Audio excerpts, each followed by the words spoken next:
Welcome back to Out of the Park Baseball. We are entering the 2033 season, but first, a quick review of the offseason around the league.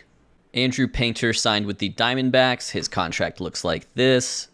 Yu-Min Lin signed with the Mariners. His contract looks like this. Jackson Jobe left the Tigers to join the division rival Guardians on a contract that looks like this. Colt Keat also left the Tigers in free agency. He's going to be a Texas Ranger with a big iron on his hip. And Jordan Lawler, now aged 30, is a Dodger.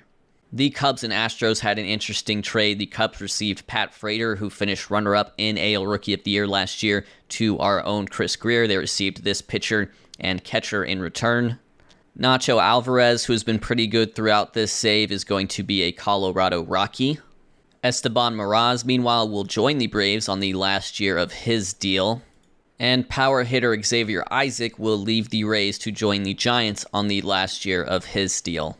Here's my annual look at my GM report card. It shows both my best and worst trades, as well as my best acquisitions and greatest losses by WAR. We have a new trade sort of climbing the ranks, actually two of them. Trade we did with the Pirates in early 2031 has looked good. We received Termarr Johnson and Jared Jones in that trade. That said, that trade tree is basically over. We don't have Termarr Johnson or Jared Jones on the team anymore, so it'll stay at that unless the Pirates get more WAR from these players. I don't think they even have any of these players anymore. 2030, also the deal that brought Tyler Pitzer, is looking pretty good as well. Worst trade still was this one with the Orioles, which has surprised me, but Enrique Bradfield Jr. just really did not work out. Neither did Anthony Santander. I guess those 2 years we had him weren't really all that great. Best acquisitions, Tyler Pitzer and Chris Baker continue to climb. Mason Miller still by far our greatest loss, although Parker Detmer's up to 5.6 WAR with the Angels.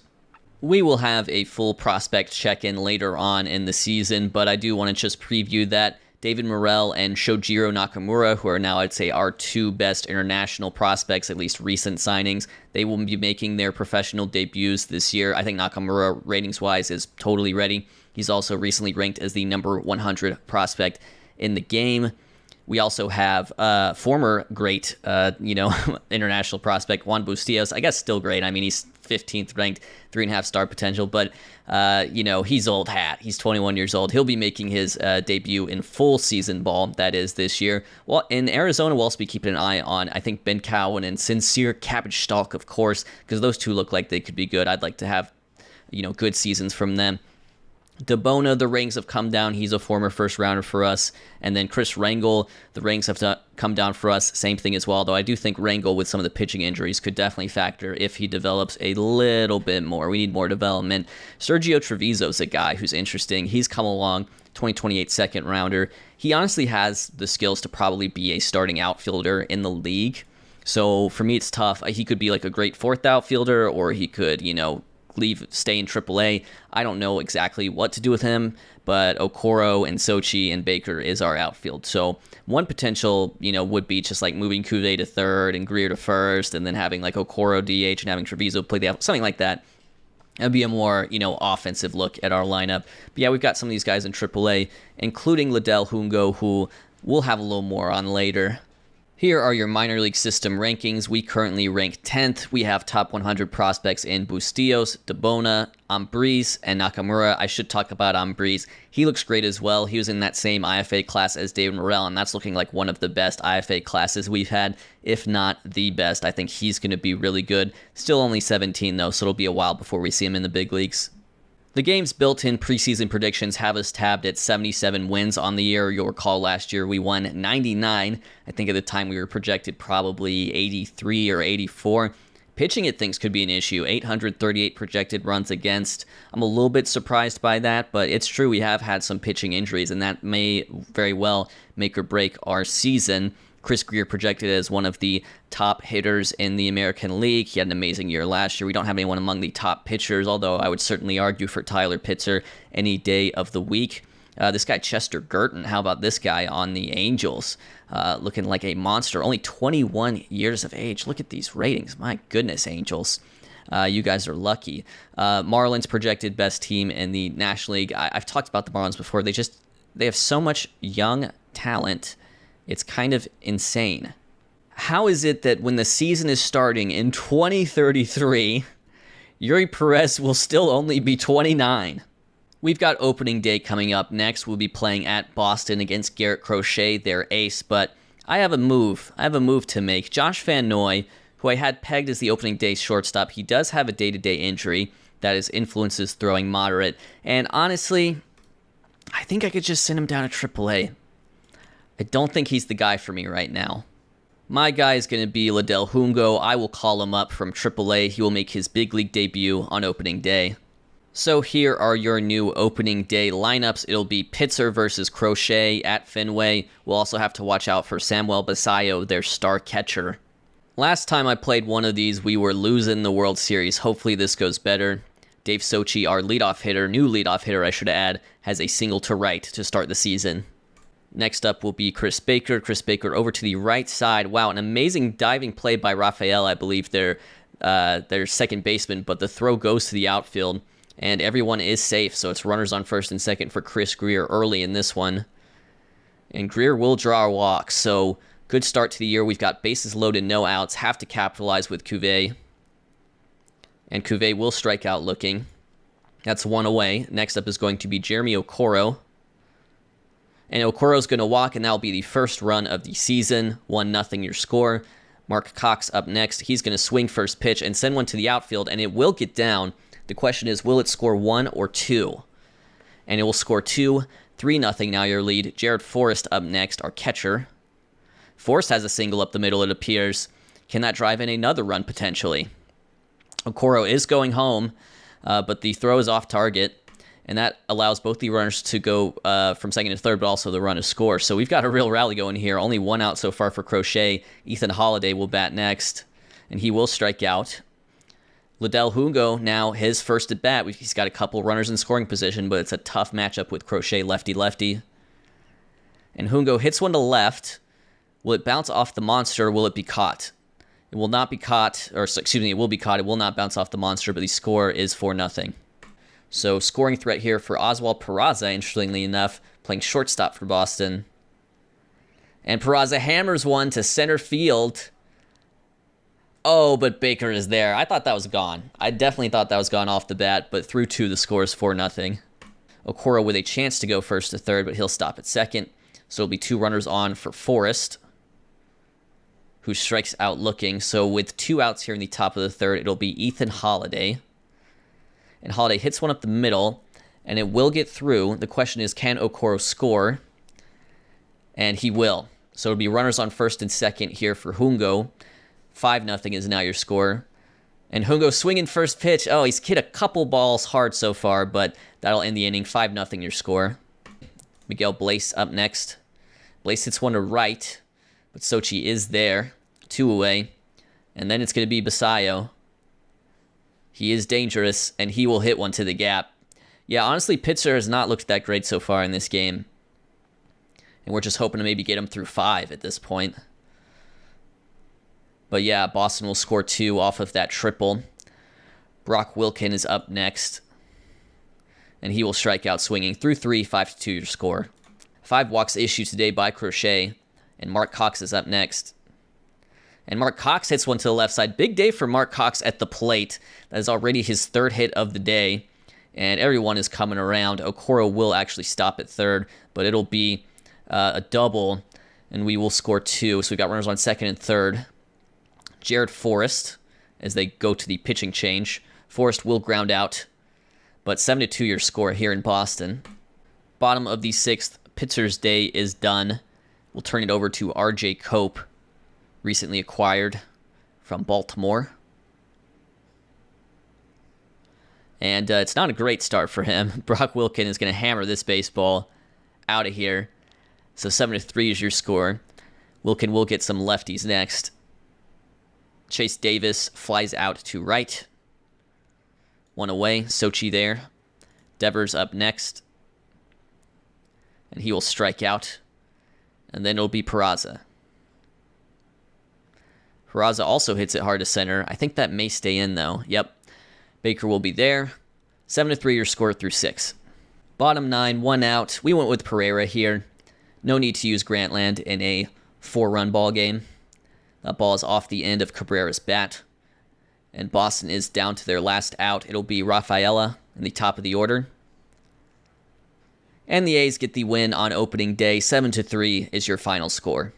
Good, complete opening day win for us. Mark Cox had a good day. He was 4 for 4 with 4 runs driven in. Also, hit by a pitch in his other plate appearance. We made life hard for Garrett Crochet. He got pulled in the 4th. Tyler Pitzer, meanwhile, not his greatest, but he gets through 5, only allowing 2 runs. And from there, it was pretty much smooth sailing. We're going to win this one 7-3.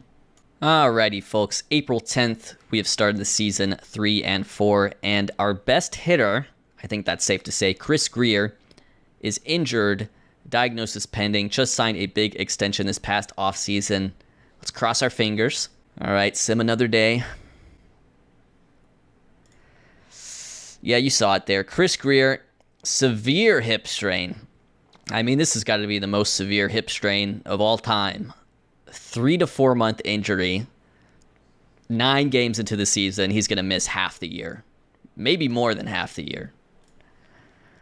That is just absolutely brutal for this team. All right, so here's what I'll do for now. I'm going to bring up Dave Covert, who we acquired in a trade with Kansas City this past offseason. He's probably best suited at second baseman. And I'll bring him up, and I'll have him play second base. I'll have Cox play first base. I'll have Cuvée DH. And that's the plan for now, but I mean, this is just not as scary a lineup without Greer, and this is not as strong a rotation without Cisneros. I feel like right away, coming off a big year, we're just in a really bad position here in early April. April 29th, with a weakened roster in general, we have really limped. We have limped to 6 losses in a row. We are 10-14, currently last place in the division. Things just aren't looking good here on April 29th. All right, we are here on May 7th. Our record is 16-15, although it really shouldn't be. We've scored 113 runs all year, 131 against. So we're not a good team, it's safe to say. Even our FIP is 4.25. We are 3rd in runs against because our defense is really good. And I think it's just time to make some trade-offs as far as that goes. Liddell Hungo, who we called up at the start of the year, as you can see, we've given him about 30 games, and it's not looking good. I think long-term he could still be a starting shortstop for us. I really do, but clearly a little green in the gills. So what we're going to do is we're going to option him back down to AAA, and we've got a corresponding call-up to make. So if we just needed a bat, right? If we just needed a bat, I would call up Danny Kennerly. Barely played for us in 2032, was a surprise sort of fill-in on the playoff roster after some injuries, but you can see at least in AAA in general, he mashes, and he's probably capable of being a league average-ish hitter in the majors. He's injured, though, fractured thumb, 2 to 3 weeks, so I'm going to call up Sergio Treviso, and I'm going to do that thing that I talked about with him, which is play him in the outfield and have someone like Okoro DH. So Treviso comes up, he's going to play left field for us, and that sort of rearranges things. Okoro's going to be the DH, Holiday back over to shortstop, Cox back over to third base, Cuvée to first. May 23rd, sorry for so long between updates, but we are 25-21. Somehow we occupy a wild card spot, although a long way to go. We've had good starts with bad teams before. Chris Baker, injured with the diagnosis pending. Hadn't been having a terrific year either way. It is an upper body injury. We've already lost one Chris. I don't think this team can stand to lose another. We'll have to see what happens there. Intercostal strain, no problem. No problem. So here is your June 1st prospect update. We'll start with David Morrell. Because he graduated from the academy, I'd forgotten to disable the AI demotion and promotion, so they put him in Arizona. And honestly, he wasn't even doing that terrible there, but I said, no, I want him in the Dominican. He's only 17. His nickname is Wasp. That is a cool nickname. Wasp would also complement Roach, which is the nickname of Shojiro Nakamura, our most recent big signing.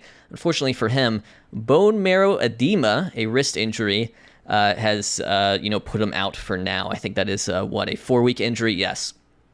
Bustillos and A-Ball doing well. and coming along. So Juan Bustillos, and like one beef I have with this game, and one thing I would recommend changing is probably the development speed needs to go up. It's in itself a setting in the game, and probably it's too slow because I've just had to wait so long for Juan Bustillos. And I know sometimes, guys, you have to wait around a long time for, you sign a 16-year-old or whatever, but Juan Bustillos now finally in A-ball, finally doing well, finally developing, but it has taken a while. And he's still only 21 years of age. Another guy who got graduated to A-ball is Giacobbe Tirico, although, to be honest with you, with these ratings, he'll probably be removed from Prospectum soon. In fact, I tried to trim down the prospect list. Pat Sievert also making that move up to A-ball just now. I put DeBona in AA about a week ago because he was crushing A, and in AA he hasn't done so well, but it's only like 7 games. But that's DeBona. I don't anticipate he'll factor in this year, but he may. One guy who may factor in this year, believe it or not, is Damani Hairston, who I haven't talked much about, but has always been on the prospect list. A 2028 fourth rounder, so that was 5 years ago out of high school. He's now just 23, and he's just kind of hit his way through the minor leagues these past few years. And 173 OPS plus in AA has landed him in AAA. And he may very well just in the future be sort of in that Danny Kennerly type mode. I think actually those two probably would compare very similarly. So maybe he's the new Danny Kennerly. That's at least something. That's a guy you can have on the 40-man. Chris Rangel, just...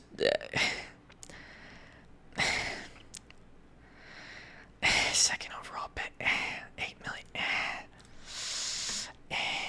Trade deadline? Question mark. Liddell Hungo doing well.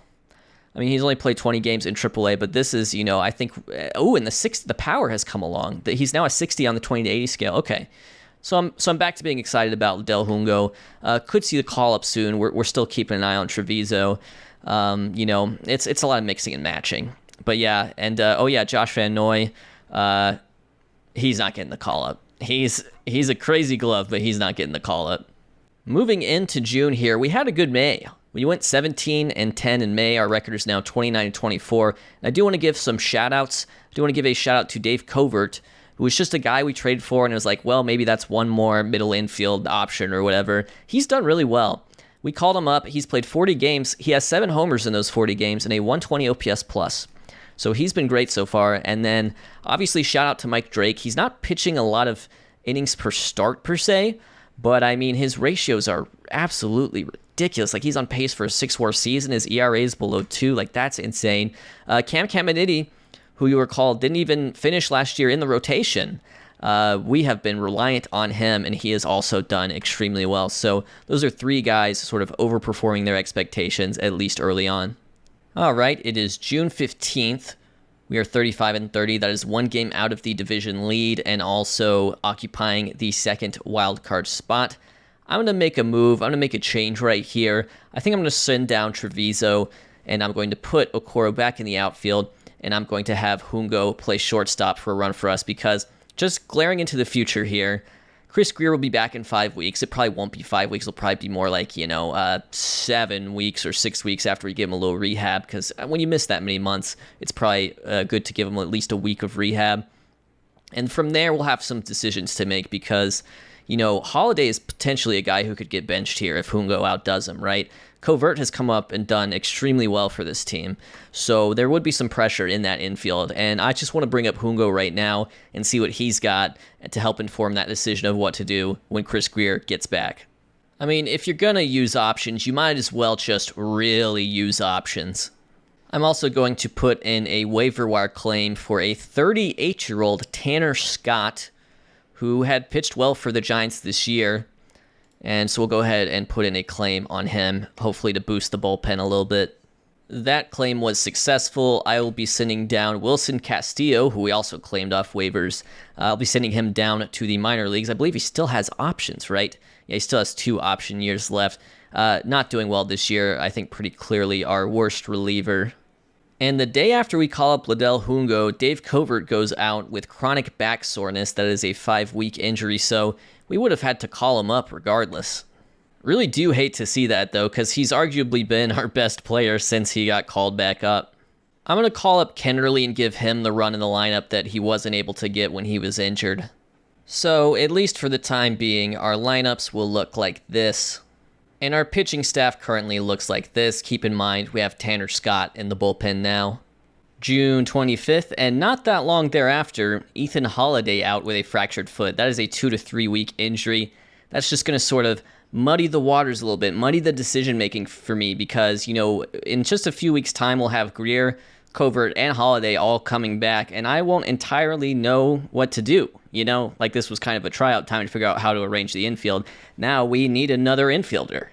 I guess it'll be Josh Van Noy. So I think we'll line up like this for now. We'll have Alexander Albertus play second base for us. We'll kick Mark Cox over to third base. Josh Van Noy will be available for utility reasons.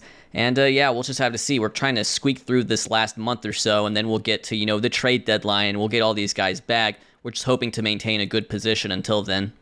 We have our June 28th review of midseason goals from John Fisher. Overall, he's happy with the team record. Our goal is to make the playoffs, and that is absolutely something we must do, even though the roster is in a not-so-great spot. Upgrade a position. He wanted us to upgrade a catcher, and we have managed to upgrade from Jared Forrest to better Jared Forrest. Jared Forrest this year, a 360 on base percentage, pacing for 3.6 WAR on the season, and John Fisher is happy with that. He's not happy with the other areas. We haven't acquired MVP winner, we haven't increased attendance or fan interest. I'm wondering why I don't get credit for fan interest, though. I mean, it's up from like 25 to 50. I mean, that's something. But John Fisher, the most important thing is we have to make the playoffs by any means necessary. July 6th, 47 and 37 is our record. Ethan Holiday is a week away from coming back. Then Dave Cover and Chris Greer 2 weeks away. But we do have another injury to add to the pile. Chris Baker, torn quadriceps. That's a 4-week injury. That's a shame. He had really started to heat up for us, but he's going to miss some time as well. The call-up is going to be Sergio Treviso. And I'm going to play Treviso in center versus right-handed pitching and Vance Honeycutt in center versus left-handed pitching. This is not the lineup you had in mind when this season started, right? Like, you could see Sochi, Okoro, Cuvée, Cox, Forrest, but the rest of these guys, I mean, Danny Kennerly, Liddell Hungo, Alexander Albertus, Sergio Treviso, we're mixed and matching here. We're 47 and 37. We're trying to just hang on till the trade deadline. All right, July 10th, we are 48 and 39. It's been just a few days since our last update, but Brent Renfroe, after his start, was pulled after 0.2 innings. He is pending with a shoulder injury, a diagnosis delayed. I'm scared. We've got the draft coming up, too. Let's see what we get news on first. We do have the injury diagnosis right here. Rotator cuff strain. He will be missing 2 months. So just another injury for us. Just another thing to figure out. So Renfroe will move to the injured list. We'll only do the 15-day IL. We don't have the need to clear out any 40-man spots or anything. And I'm going to call up Luis Felix. Of all the pitchers we have in AAA, he's been the best starter, and I just think ratings-wise, he's got the best chance to make it work, maybe. He was acquired in that trade with Kansas City this past offseason. We'll have to see.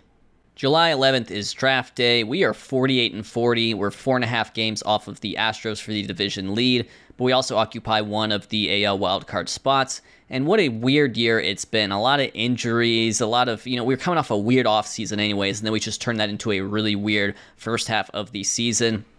One of the weirdest things about this team so far, we are 4th in OPS, yet 13th in runs scored. So the sequencing of the hitting hasn't been as good as the actual hitting itself. Meanwhile, the pitching has been brilliant, and it has been aided by the defense some, but we're 4th in FIP, yet 1st in runs against. So it's been pretty extreme, and we have the best starters ERA in the league, despite the fact we are missing Cisneros, and it's been weird, man. It's been a really weird year.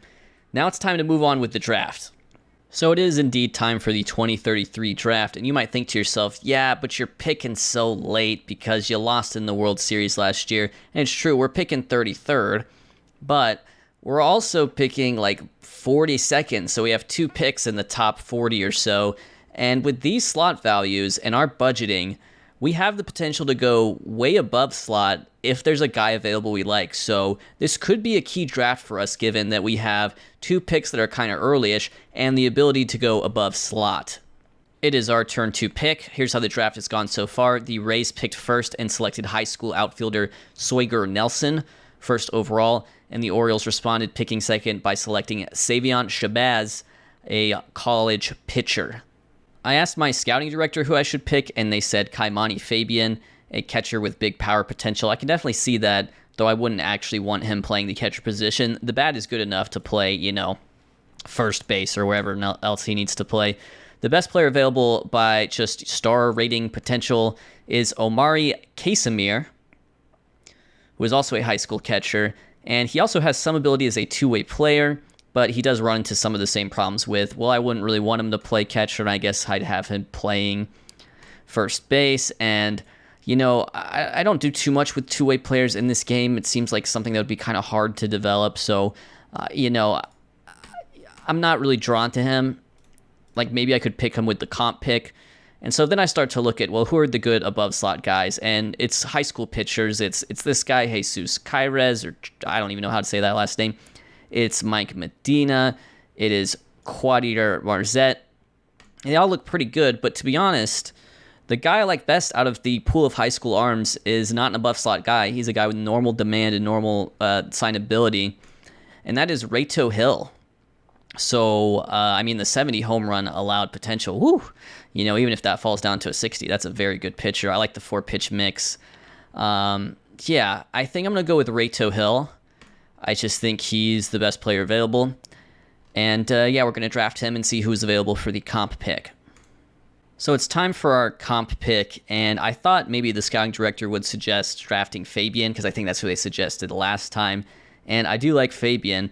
This time they suggested Esau Holden, who I didn't even really have on my radar at all because he has low intelligence. And generally just like high school arm, low intelligence, like no shot, right? Like that's just a development nightmare. But if you just go by the projected ratings, he's probably the best player available. So, you know what? I'll live a little. Everyone has gotten they're sick of me drafting high floor, low upside college bats. So why not give them the complete opposite of that? And I'll go ahead and draft Holden here. You know what? It's a comp pick. Comp picks don't count. Everyone knows that. All right, second round here. Now we're going to go with Fabian. Now that's going to be the pick. He's not really a catcher for me defensively, but he is a first baseman, and he has the power to suit a first baseman. 70 potential on the 20 to 80 scale. We'll go with him. Third round here. I don't love my options, but I'm going to go with Tim Tice, a high school outfielder with 65 outfield range and some well-balanced hitting potential across the board. Haven't selected a college player yet. We'll continue the trend of high school guys with Tim Tice, nicknamed Steel Arm Johnny.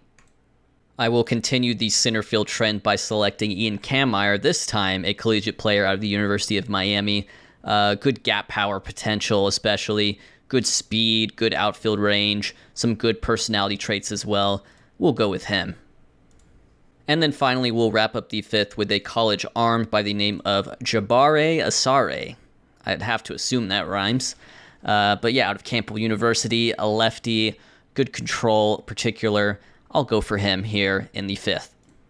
Well, all right, I will finish this draft off screen, and I will meet you all at the All-Star break in the next episode.